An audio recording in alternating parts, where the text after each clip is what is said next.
लिए आपने जान लिया कि एक ने सिर्फ बुरी नजर डाली, इसलिए आज हम रावण का सम्मान नहीं करते। और आजकल जो यूट्यूब पे आप धन दौलत देख रहे हैं बहुत सारा, कि अपने प्रिय को अगर आपने हमसे प्यार नहीं किया तो हम दूसरे से आपको प्यार नहीं करते। इस तरह की घटनाएं दुर्घटनाएं बराबर समाचार में आती रह रही हैं। ये क्या अच्छी बात है? नहीं। राधा और कृष्ण प्रेमी और प्रेमिका थे, लेकिन राधा और कृष्ण की पूजा होती है, कृष्ण और रुक्मिणी की पूजा नहीं होती है। क्योंकि राधा ने प्यार में उस जमाने में अपने समाज, अपने माता पिता, अपने परिवार, किसी का भी परवाह किए बिना कृष्ण से प्रेम किया, तो वह प्रेम पवित्र प्रेम है।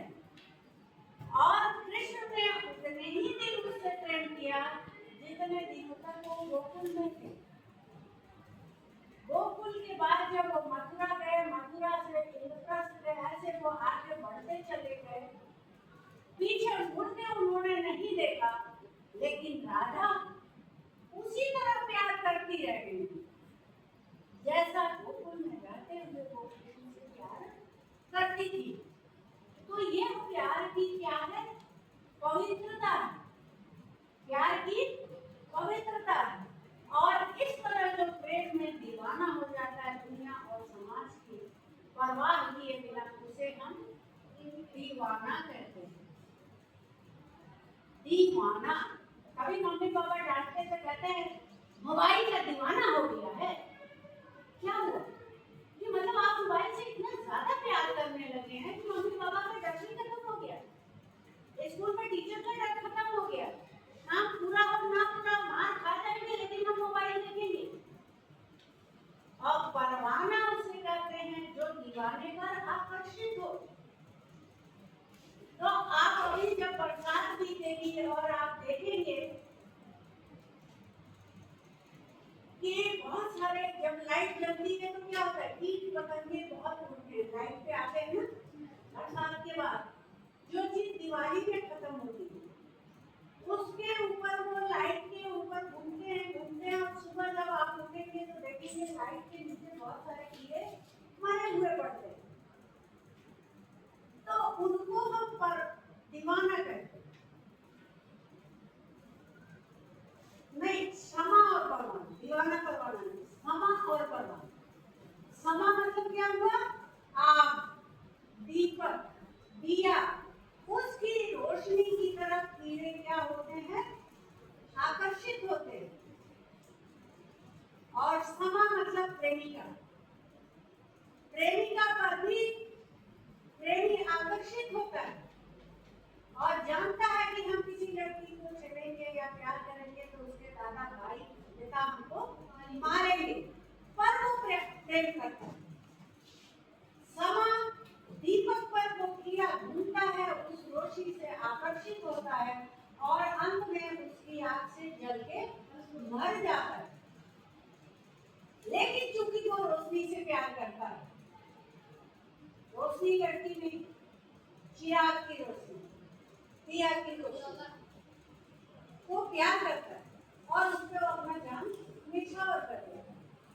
तो दीवाना और परवाना, क्षमा और परवाना, ये सारी चीजें त्याग की प्रतिमूर्ति, त्याग के बारे में बताती है और प्रेम की गहराई को बताती है कि प्रेम कितना गहरा और पवित्र होता है।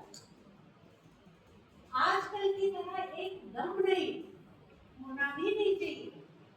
इसलिए अगर आप पढ़ाई करते हैं तो आपको यह जानकारी होनी चाहिए।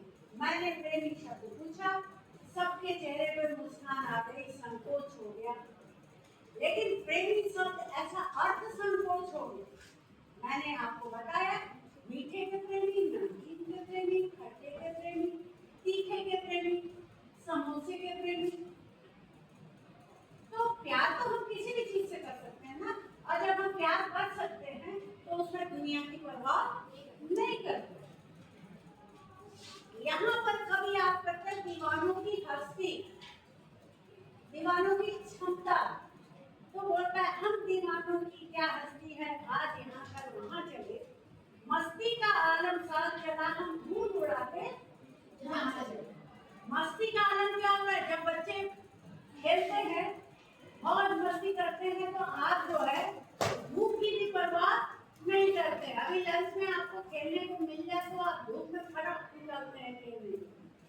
उसमें चाहे जितनी धूल उड़े, आपकी ड्रेस जितनी गंदी हो, सब कुछ हो, पर ये लेखक बताता है कि हम दीवाने जो हैं वो हमारी हस्ती ऐसी है कि हम जो है आज यहाँ कल वहाँ हम घूमते हुए जा रहे हैं।